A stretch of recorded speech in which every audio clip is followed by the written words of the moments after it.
Hola amigos de Jusebat en Contextos, nuevamente con ustedes en una nueva entrevista más. Como siempre, les recordamos que si quieren ser entrevistados o quieres contar una historia, simplemente nos escribes en este correo. Bueno, hoy le damos la bienvenida a María del Carmen Ávila Patrón. Bienvenida, María del Carmen, ¿cómo estás? Buenos días, Julio. Bien, gracias a Dios.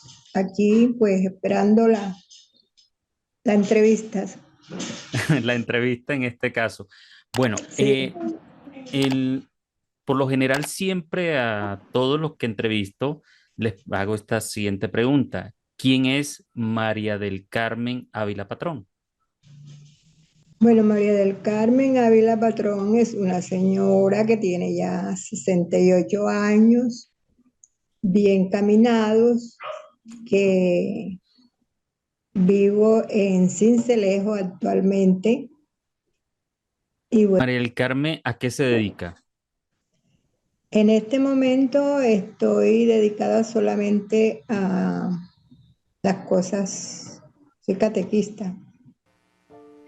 En Ok, este momento. Ya no trabajo, estoy en casa, tengo una familia y ok. soy viuda. Señora María del Carmen, ¿cuál es la historia que usted quiere contar?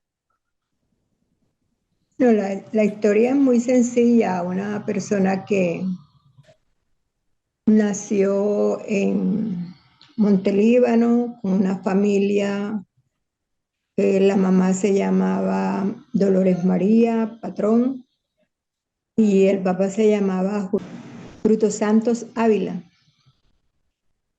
Crecí al lado de ellos. eh, y me hice una mujer y me casé al lado de ellos. Ok. Es mi historia de ahora, ¿ya no? Bueno, ¿y cuál es digamos, ese ese dualismo que hay entre María del Carmen Ávila Patrón, entre el primer bautismo y el segundo bautismo? ¿Qué pasó ahí?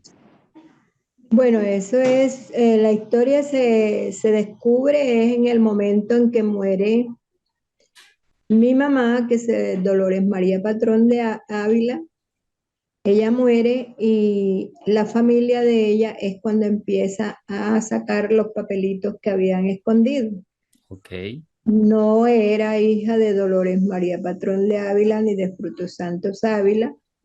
Me trajeron mi historia real, que fue nacida en Lorica, bautizada en Lorica. Lo único que tengo seguro es el nombre, María del Carmen. ¿Y cuál Los es? apellidos allá son diferentes. Los apellidos Ajá. allá son Larrarte Ávila, Oh, Larrarte Tapia. ok. Y entonces, ¿cómo fue ese paso Ahí, ahí?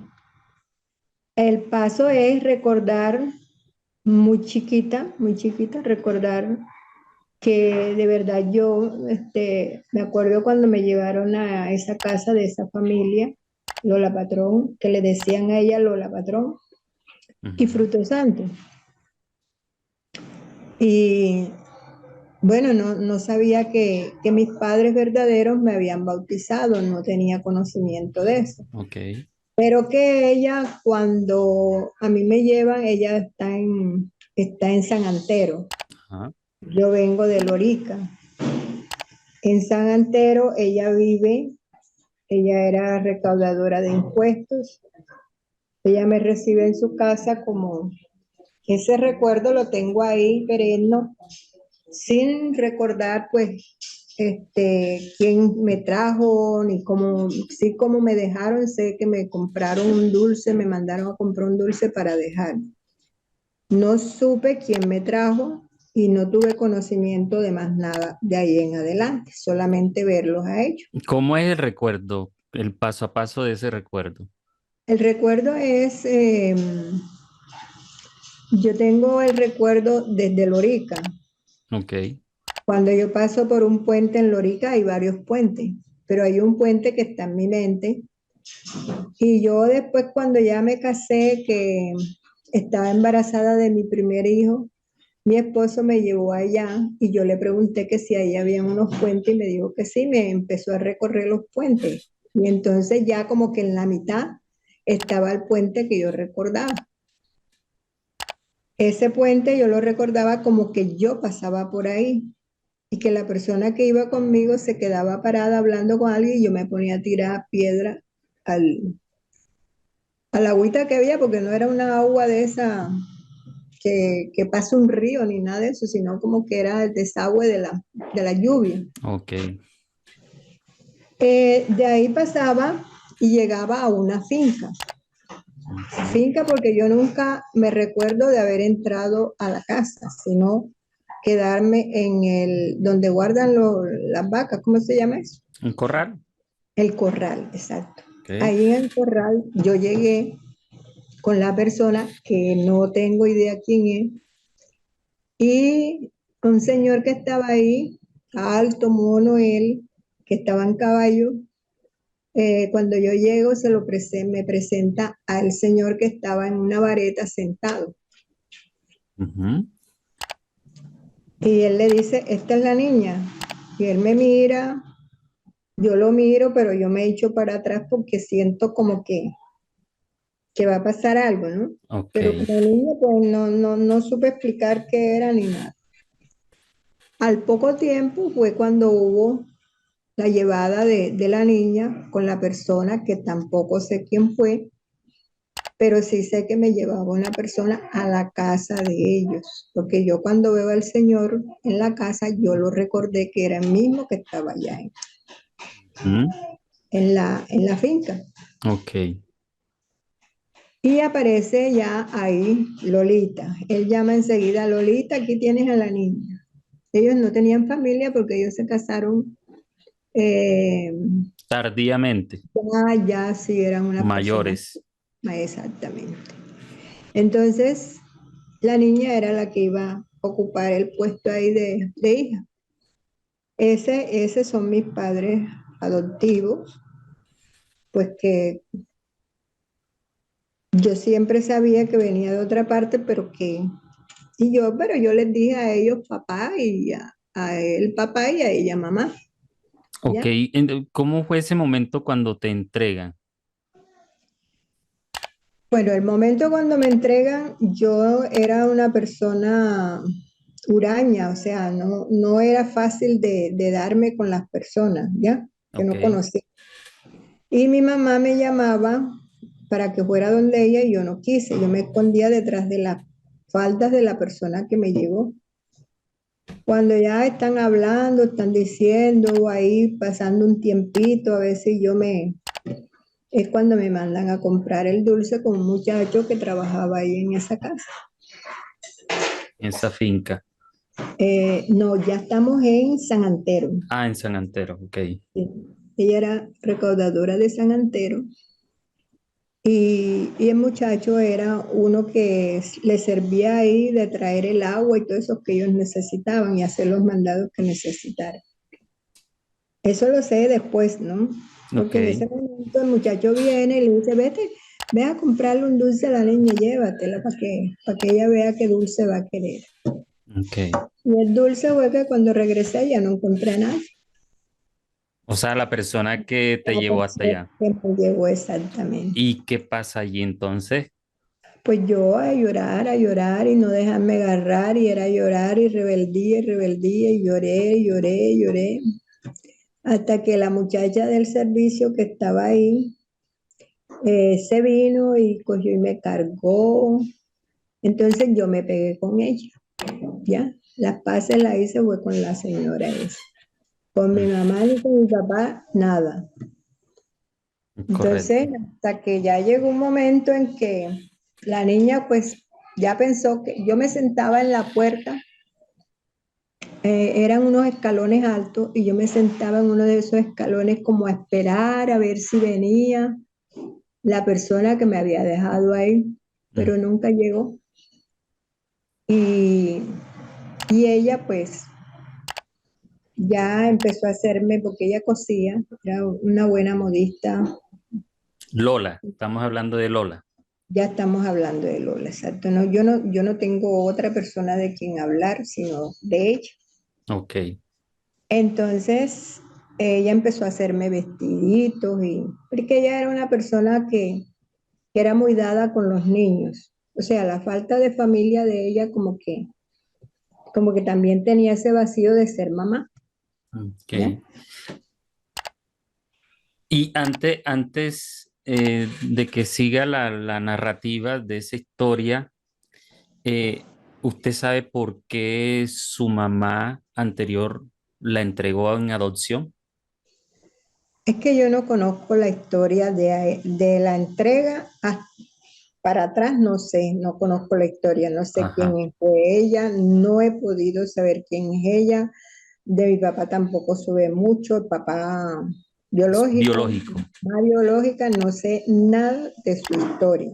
Ok. Porque tuvo un tiempo como de deseos de averiguar, Mm, pero las posibilidades no me daban para hacerlo. ok. Y llegó un momento de rebeldía de decir, bueno, cuando alguien me dijo, yo te llevo a una familia que tú tienes allá en Lorica, yo Ujú. conozco a una hermana tuya. Entonces, porque mi papá biológico era pobladores de pueblo, Mm. tenía muchachos por todas partes. Entonces, yo después le dije, porque yo vi a mi mamá que ella se dio cuenta de que me estaban invitando para llevarme Ajá. y fue muy triste, entonces yo no quise hacer eso. O sea, no me salió del corazón de yo buscar a la persona que me había dado y dejarla a ella con ese sentimiento. Mm. Entonces yo dije, no, yo no la voy a buscar, yo no voy a, ¿para qué voy a ir a ver nada? Si ella me entregó es porque ella no me quería, así que dejémoslo así. Bueno, y volviendo al tema cuando ya te entregaron que te acoplaste con la muchacha pues, de la que ayudaba ahí a Doña Lola, eh, Sí, no, ya yo ¿cómo? después me di con mi mamá, Sí. ¿ya? Pero yo, más que todo, si sentía algo, o había algún problema en mi cuerpo, por ejemplo, fiebre, alguna cosa, ella era la que se daba cuenta, la muchacha del servicio, era porque yo no le decía nada a mi mamá. Yo lo Mm. que hacía era esconderme. Entonces, ¿Dónde te escondías? me escondía en la casa, eran casas de esas que se usaban antes, las puertas muy grandes. Entonces, una puerta se encontraba con la otra puerta y hacían un hueco ahí. Cerrando las dos puertas se hacía un Un hueco ahí, espacio, un espacio. un espacio, exacto. Ujú. Yo le decía era el hueco porque ahí era Ok, donde me escondía. vale. Entonces, ahí me metía cuando sentía algún dolor, cuando tenía fiebre, cuando me sentía mal, me metía era ahí. Y una vez, como fue la primera vez que me metí ahí, me buscaron hasta por la calle porque no me encontraban. Pero después, esta, la muchacha del servicio, ella fue a buscar algo que había ahí metido y me encuentra ahí, me agarra y enseguida le gritó a mi mamá que yo tenía fiebre, que estaba con fiebre ahí. Ok. Eso me regañaron, que por qué me tenía que meter ahí, que tenía que decirle si yo me sentía mal, tal y cual, o sea, dándome confianza para que yo no, para que yo fuera más explícita con ella. Ok. Señora Carmen, ¿cómo fue la relación con el papá adoptivo? Bueno, la relación de él era una persona muy adulta, o sea, yo me imagino que tendría como 70, 80 años, porque ya Ujú. él era un teniente retirado. Y la relación de él conmigo, bueno, era que él estaba feliz porque estaba la niña, porque ya tenían una niña, pero yo no tenía para decirle a ellos, papá y mamá, no. Yo vine a hacerlo fue en un momento de que mi mamá eh, en San Antero había varios hermanos, así como yo, pero yo no sé si estaban con su familia, hermanos, o sea, hijos del papá propio. Ajá. Entonces, había uno, que eso lo supe fue después, había uno que estaba casado con una amiga de mi mamá, que era muy amiga, que ella iba a visitar. ¿De Pero la, ella mam- siempre, de la mamá de la mamá adoptiva o biológica? de la mamá adoptiva. Adoptiva, No te correcto. estoy hablando sino de la mamá adoptiva porque no conozco mamá de la Biológica. mamá Ok, biológica. vale. Entonces ella era amiga, muy amiga de esa que se casó con un hermano Ujú. biológico. Ok. Entonces ella no me llevaba allá, ella me dejaba en otra parte y me decía, espérame aquí, ya ven. Pero yo no entendía, ni preguntaba, ni nada, porque yo era una persona que obedecía, pero no preguntaba por qué hacen esto, como hacen los niños ahora. ¿Y por qué cogiste esto? ¿Y para qué dónde? ¿Y por qué vas para allá? Yo Ujú. no. Me decía, Ok. aquí te quedas, aquí me quedo. Entonces, cuando llegó un momento en que ella vio, porque yo sentía, cuando me sentaba en la escalera, yo sentía que había un joven que él se paraba, cuando pasaba por ahí, se paraba a verme, ¿ya? Ujú. Y yo cuando veía que se quedaba parado y se demoraba viéndome, yo cogía y me metí. Ajá. Y después se fue que caí en cuenta que ese era el hermano, Ok. ¿ya? Entonces ellos ninguno se atrevían a acercarse allá, ni mi papá fue más nunca, hubo conexión con ellos. Yo no sé si ellos fueron allá algún día, pero yo nunca volví a esa hacienda ni nada de eso. Ok. Mi mamá entonces pone tierra de por medio, entonces pide traslado y se va para Montelíbano. ¿Qué fue lo que le pasó? Crónica Jusebat. A ver, ¿qué fue lo que le pasó? Aquí hay algunos testigos, Sí, soy pollo otros frito. testigos.